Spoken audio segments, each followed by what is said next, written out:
The man who planned the attack on Pearl Harbor did not believe Japan could win the war it would start. He said so, in writing, to his own government, before a single plane left the deck.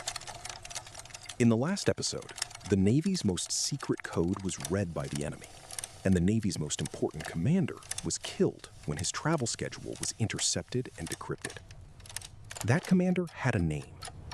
Before he was a target on an enemy's map, he was the architect of the war's opening blow. And the architect was the one man in the high command who had told them plainly that the war could not be won. His name was Isoroku Yamamoto. He had lived in the United States. He had studied at Harvard, served in Washington, and traveled through the American interior counting factories and oil fields. He understood, better than almost anyone in Tokyo, what Japan was about to fight. And he planned the attack anyway. This is the story of that contradiction. A commander who designed the boldest stroke of a war he expected to lose, and who set in motion the clock that would run out on his own country. The question is not how he won the early battles. It is why a man who saw the ending so clearly built the opening so carefully. We end on what that clarity cost him. To understand the contradiction, you have to understand the man. And the man was, among other things, a gambler. Those who served with Yamamoto described someone who loved games of chance, cards, chess, the board games of his country, and who played them the way he thought about war, as a problem of odds, of when to commit and when to fold. He was not reckless. He was the opposite. He counted. In the early 1920s, he was sent to the United States, and what he saw there marked him for the rest of his life. He studied at Harvard. Later, he served as a naval attaché in Washington. He did not spend those years only in offices. He traveled. He went to Detroit, where the automobile plants ran day and night, and toured the oil fields of Texas, where the ground itself seemed to pour out the one resource Japan did not have. He came home with a conclusion that he never abandoned, that the United States was not a country Japan could exhaust in a long war, because its capacity to build ships, planes, and engines was on a different scale entirely. A nation that could turn out automobiles by the million could turn out warships faster than they could be sunk. He had seen the arithmetic of the war before the war existed. It never left him. That conclusion made Yamamoto, in the late 1930s, one of the most dangerous men in Japan to the people who wanted war. He opposed the alliance with Germany and Italy. He argued against it openly.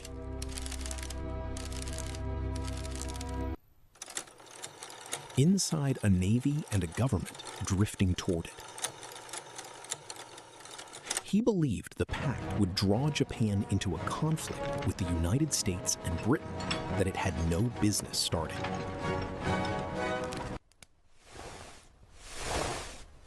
And he said as much. In a climate where saying it was not safe. It was not a figure of speech. Ultra-nationalist groups regarded senior officers who resisted the war as traitors, and threats against Yamamoto's life were serious enough that the Navy took an unusual step. By most accounts, part of the reason he was given command of the combined fleet, sent to sea, out of Tokyo, was to keep him alive. The man who would plan the attack on Pearl Harbor was assigned to the fleet, in part because staying on land might have got him assassinated by his own side for opposing the very war he would soon be ordered to open. Hold that in mind, because it is the heart of the story. The officer who designed Japan's first blow against America was not a true believer who had to be restrained. He was a skeptic who had to be protected from the people whose war he would end up fighting. And then there is the line, the one that survives, that historians trust that he actually wrote. In the autumn of 1941, as the government pressed the Navy on the prospects of a war with the United States, Yamamoto gave an answer that has outlived almost everything else he said. Asked what would happen if it came to war, he replied that in the first 6 months to a year, he could run wild and win victory after victory. But after that, he said, if the war continued, he had no expectation of success. Read it again because of who said it and when. This was not a critic on the outside. This was the man who would command the fleet, telling the leaders of his own country before the first shot that he could promise them perhaps a year of victories and nothing beyond it. They sent him to do it anyway. And here the contradiction sharpens into a question. If he believed the war was unwinnable past a year, if he had counted the factories and knew the arithmetic, why did he not refuse?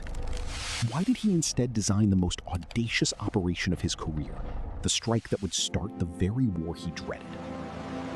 The answer is stranger than refusal. He did not plan Pearl Harbor in spite of believing the war was lost. He planned it because of it. That is where we go next. By the autumn of 1941, the question of whether Japan would go to war was, in practice, no longer Yamamoto's to decide. The drift toward war had its own momentum. An American oil embargo, imposed in response to Japan's expansion in Asia, had put the country on a clock of a different kind. With its oil reserves shrinking month by month, the leadership came to believe it faced a choice between retreating from its conquests, politically unthinkable to the men in power, or seizing the resource-rich territories to the south, which meant war with the United States and Britain. Yamamoto had argued against putting the country in that position. He lost that argument. The decision was being made above him by an army-dominated government that had committed itself too far to turn back. So his question changed. It was no longer whether Japan should fight a war he thought it could not win. That had been decided. His question became colder and narrower. Given that the war is coming, how does a navy that cannot win a long war give its country any chance at all? He answered it the way a gambler answers a hand he expects to lose. You do not play the long game, because the long game is arithmetic, and the arithmetic is against you. You go all in at the start, on the one outcome that might end the game, before the odds catch up. To see how radical his answer was, you have to know what the Navy had planned for decades to do instead.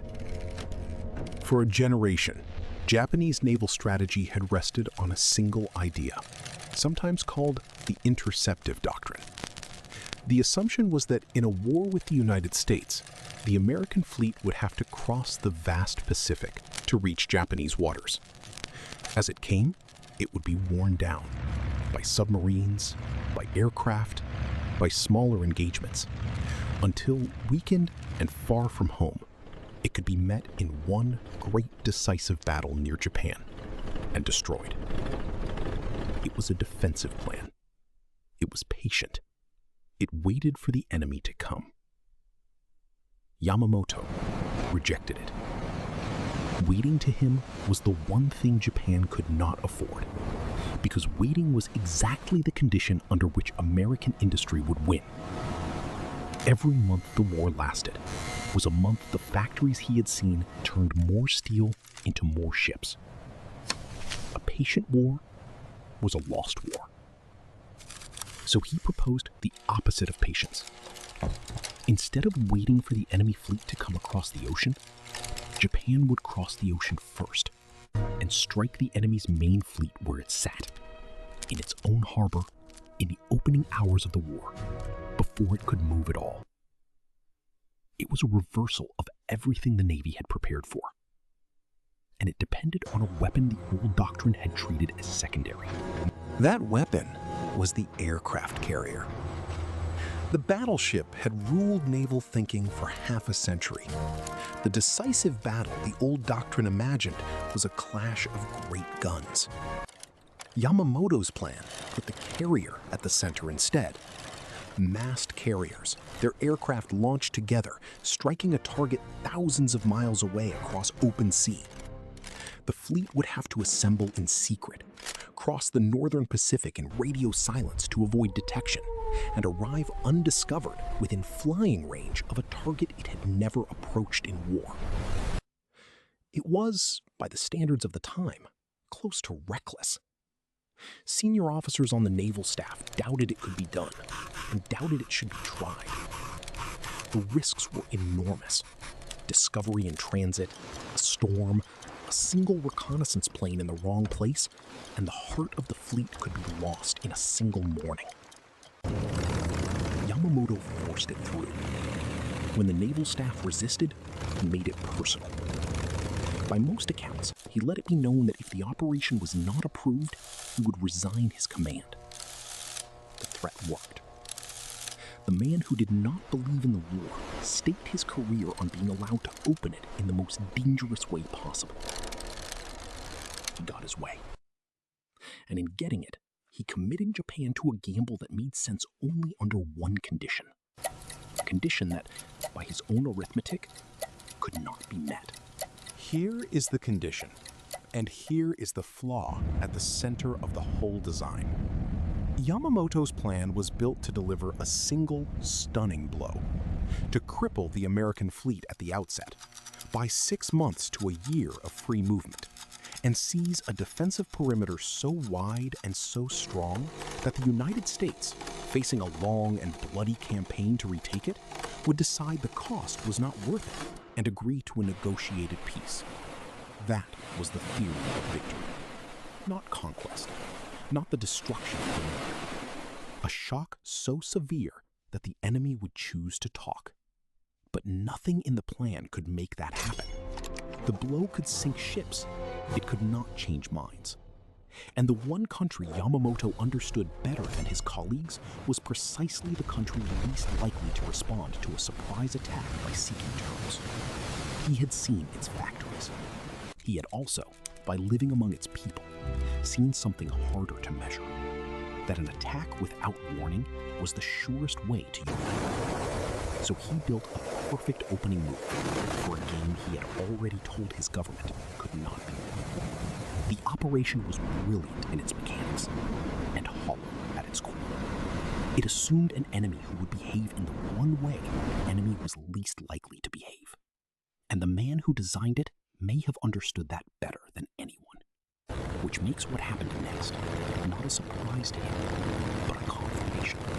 On a Sunday morning in December of 1941, the gamble was made. The fleet had done the impossible part. It had crossed the northern Pacific undetected. Many ships and thousands of men holding silence over thousands of miles of empty ocean, and arrived within striking distance of its target without being found. In the dark before dawn, the carriers turned into the wind and launched. What followed was, in the narrow military sense, a success beyond what even the planners had dared to expect. The attack achieved complete surprise. Wave after wave of aircraft struck the anchored fleet and the airfields around it. Battleships, the very symbols of naval power the old doctrine had been built around, were hit at their moorings, some sinking where they lay. In less than 2 hours, the striking force did damage that, measured in ships and guns, looked like exactly the knockout blow the plan had promised. The aircraft returned to their carriers. The fleet turned for home, having lost very little. By every count a staff officer would make that afternoon, the operation had worked. The boldest naval gamble of the era had paid off. And yet, almost from the moment the smoke cleared, the men who understood the plan's true purpose began to see what the tally of sunk battleships concealed. The blow had landed. It had landed in the wrong place. 3 things the attack did not do mattered more in the end than everything it did. The first was the carriers. The American aircraft carriers, the one class of ship Yamamoto's own plan had just proven was the decisive weapon of the new war, were not in the harbor that morning. They were at sea. The attack that was meant to cripple the enemy fleet missed precisely the ships that would carry the war back across the Pacific within months. The second was fuel. Around the harbor stood the tank farms holding the fleet's oil, millions of barrels, gathered in the open, the lifeblood of any operation across the vast distances of the Pacific. The attack left them almost untouched. Had they burned, the surviving fleet might have been forced back thousands of miles for want of fuel. They did not burn. The third was the repair yards and dry docks, the machinery that would raise the sunken battleships from the shallow harbor mud, patch them, and send many of them back to war. The harbor was shallow. Ships sunk there could be salvaged. A blow against the docks might have crippled that recovery. It did not come. So the attack sank the ships that mattered least and spared the carriers, the fuel, and the means of repair that mattered most. It was a blow to the body of the enemy, and the enemy's head, hands, and heart were all somewhere else. The deeper failure was not on the water. It was in the one calculation the whole plan depended on: how the enemy would react. Yamamoto had needed a shock so severe that the United States would choose, after a season of costly fighting, to negotiate. What the attack produced was the opposite. A surprise strike, delivered before a formal declaration had been received, did not stun the American public into seeking terms. It unified them, almost overnight, behind a war to total victory that left no room for the negotiated peace the plan required. There is a famous line, often attributed to Yamamoto, that all Japan had done was to awaken a sleeping giant and fill it with a terrible resolve. It is worth being honest here. Historians have never found solid evidence that he actually said it. It surfaced widely only after the war, and it may belong more to legend than to record. We should not lean on it. But we do not need the quotation to see the truth it points at, because that truth is in the documented record of what happened. The attack designed to make the enemy want peace made the enemy want annihilation. The shock meant to shorten the war guaranteed its length. Whether or not Yamamoto ever spoke of a sleeping giant, he had, in the most literal sense, woken one. And he, of all people, had reason to know it would not go back to sleep. Those around Yamamoto in the days after the attack did not describe a man celebrating. The accounts that survive depict something closer to the opposite. A commander who received the news of a brilliant tactical success with unease, even gloom. He understood what the staff officers cheering the sunk battleships did not yet feel: that the operation had achieved its mission and failed its purpose at the same time. The ships were on the bottom. The carriers were loose. The enemy was united. And the short war, the only war he had ever thought Japan could survive, had not been delivered. What had been delivered instead was the clock. By his own words, he had perhaps 6 months, a year at the outside, in which his fleet could run wild before the arithmetic he had seen in Detroit and Texas began to assert itself. That clock was now running. He had started it himself, with the most successful operation of his life. For a man who thought in odds, it was the worst kind of position. A winning hand that did not change the fact that the deck was stacked. He had bought time. He had not bought victory. And he had never believed time alone could be turned into victory. From that morning forward, everything he did was a race against a deadline he had set with his own attack, and against an enemy now reading more of his plans than he knew. For roughly 6 months, Yamamoto's prophecy came true in its first half, exactly as he had spoken it. The fleet ran wild. In the weeks and months after the opening attack, Japanese forces swept across an enormous arc of the Pacific and Southeast Asia with a speed that stunned the world. Fortresses thought impregnable fell. Fleets sent to stop the advance were scattered or sunk. The resource-rich territories the war had been launched to seize came under Japanese control one after another. On the map, it looked like the most one-sided opening of any modern war.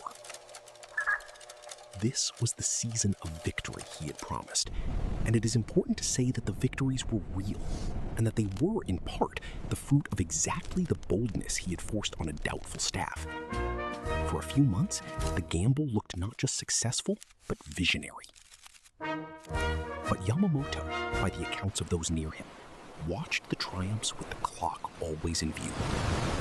Each conquered island widened a perimeter that would have to be defended, across distances that favored the enemy's growing strength. The early victories were spending his 6 months, not extending them. And the run of conquest had not done the one thing his whole strategy required. It had not destroyed the enemy's carriers, and it had not forced the enemy to the table. The decisive blow he needed still lay ahead, and the clock was already a third gone. So he reached, in the late spring of 1942, for the decisive battle the whole gamble had always required. The logic was the logic of the deadline. The enemy's carriers were still at large. American industry was beginning to stir toward the output Yamamoto feared. Every week that passed shifted the balance further from Japan. If there was to be a decisive engagement, the one great battle that might still cripple the enemy fleet badly enough to buy a real chance at a negotiated peace, it had to come soon, while Japan still held the advantage in carriers and in experience. It could not wait. He chose to force it at a small atoll in the Central Pacific, a position whose capture would, he believed, compel the enemy's carriers to come out and fight on ground of his choosing. The plan was elaborate, built around drawing the American fleet into a trap and destroying it in the open sea. If this sounds familiar, it should. This is the battle from the previous chapter of this series. The engagement Japan, by most accounts, lost before a single plane took off, because the enemy had read enough of the fleet's coded signals to know roughly where it was going, roughly when, and roughly in what strength. The trap Yamamoto set was a trap the enemy had already seen described in the Navy's own messages, in a cipher the Navy believed could not be broken. What happened at the atoll was the hinge of the whole war, and it happened inside Yamamoto's own deadline. His fleet sailed toward the trap, expecting to surprise an enemy who was, in fact, waiting for it. The carriers that formed the striking heart of the Japanese Navy, the same kind of weapon Yamamoto had used to such effect at the war's opening, were caught in the act of rearming their aircraft and struck almost simultaneously. In the space of a single day, 4 of them were lost. With them went their aircraft, many of their irreplaceable air crews, and the offensive striking power on which the entire gamble had depended. It would be wrong to say the broken code alone decided it. There was courage on both sides, and luck, and serious errors made by Yamamoto's own commanders in the heat of the engagement. But the foundation under all of it was that the enemy knew the shape of the operation in advance, and Yamamoto did not know that he knew. The man who had begun the war with the most successful naval surprise of the era was now, 6 months later, on the receiving end of one. And the surprise had been made possible by a vulnerability his own Navy refused to take seriously. The decisive battle he had sought to win the war had instead, in a single day, decided it against him. His 6 months were not yet spent. They no longer mattered. After the atoll, Yamamoto was, in a strategic sense, a commander fighting a war he had already told his government could not be won, and that he now had every reason to believe was, in fact, being lost. The offensive power of the fleet was broken. The initiative passed to the enemy, who began, slowly and then relentlessly, to push back across the perimeter the early victories had drawn. The long war Yamamoto had dreaded had arrived, and it had arrived faster than even his own grim forecast. He had warned of trouble after a year. The hinge had turned at 6 months. What is striking in the records of this period is that he kept fighting it with everything he had, planning, redeploying, contesting the enemy's advances in a grinding campaign across the islands of the Southern Pacific. There is no sign that he sought to step aside or to disown the strategy. He had opposed the war, lost that argument, and then committed himself completely to giving his country its only chance. And when that chance failed, he did not abandon the country that had ignored his warning.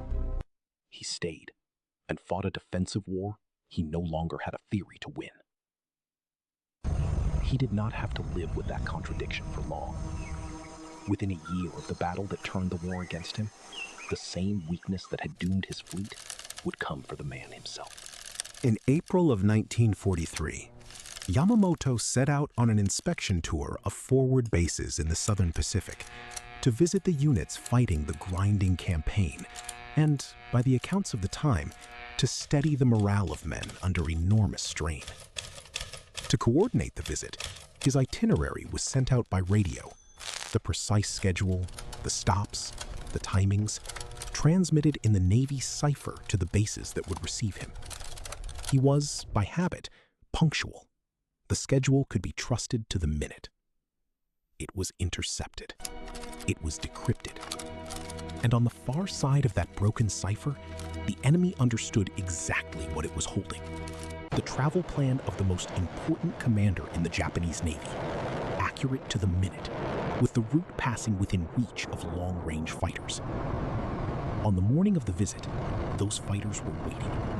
They climbed to meet the small flight of aircraft carrying the admiral and his staff over the jungle of a southern island. And in a brief, violent encounter, the transport carrying Yamamoto was shot down into the canopy below. He did not survive. The commander who had opened the war with a code-protected surprise was killed at its midpoint by the failure of that same code to protect him. Sit with the shape of that ending, because it is almost too symmetrical to be real. And yet, it is documented. Yamamoto had built the war's opening on secrecy, a fleet crossing an ocean in silence, a cipher the Navy trusted absolutely. He had been defeated at the decisive battle because that trust was misplaced, and the cipher had been partly read.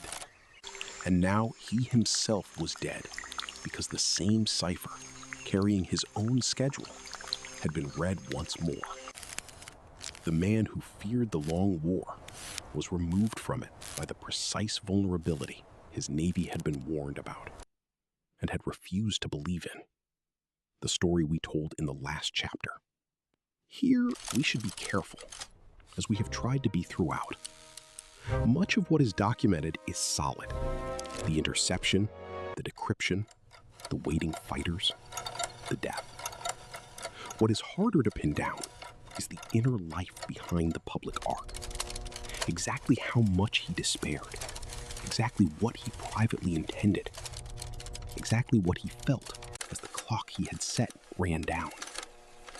Those passages of the story were assembled later, from memoirs, from the accounts of subordinates, from a post-war need to make sense of a tragedy. We can trust the outline. We should hold the interior more loosely. That caution matters most when it comes to the legend, because Yamamoto became, after his death, a figure both sides found useful to mythologize. For Japan, he offered a tragic hero, the clear-eyed admiral who had seen the catastrophe coming, warned against it, and gone down fighting a war he never wanted. A man whose foresight let a defeated nation tell itself that wisdom had existed, even if power had ignored it. For the victors, he made a worthy adversary, the brilliant strategist behind the great surprise attack, whose defeat and death could stand as proof of the enemy's eventual mastery. Both portraits had reasons to grow in the telling. So the famous quotations accumulated, the sleeping giant among them, some genuine, some doubtful, some almost certainly invented. The careful historian's task is to separate the part that rests on record from the part that rests on need. What rests on record is enough. He opposed the alliance and the war. He told his government, in words we can trust, that he could promise perhaps a year of victories and nothing after. He forced through the gamble that opened the war, understood its hollow core better than most, and was destroyed, with his fleet and then in person, by a vulnerability he could not make his own navy take seriously. We do not need the legend. The documented man is contradiction enough. And that contradiction is, in the end, the reason his story belongs in this series. Yamamoto was not a man who failed to understand his situation. He understood it with a clarity almost no one around him matched. He had seen the factories. He had done the arithmetic. He had said the unsayable thing, that the war could not be won to the people with the power to start it. And none of that clarity changed the outcome by a single day. Because in the system he served, seeing the truth and being able to act on it were two entirely different things. He had the vision. He never had the power to refuse.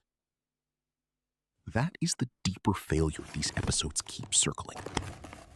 Not a shortage of intelligence, but a structure that could produce its own sharpest critic, protect him from assassination, promote him to command, listen to his warning, and then send him to execute the very disaster he had predicted. Clarity without authority. Foresight harnessed to a course it could not change. He was killed in the spring of 1943. The war he had said could not be won past a year had, by then, more than 2 years still to run. Years in which Japan would spend its remaining strength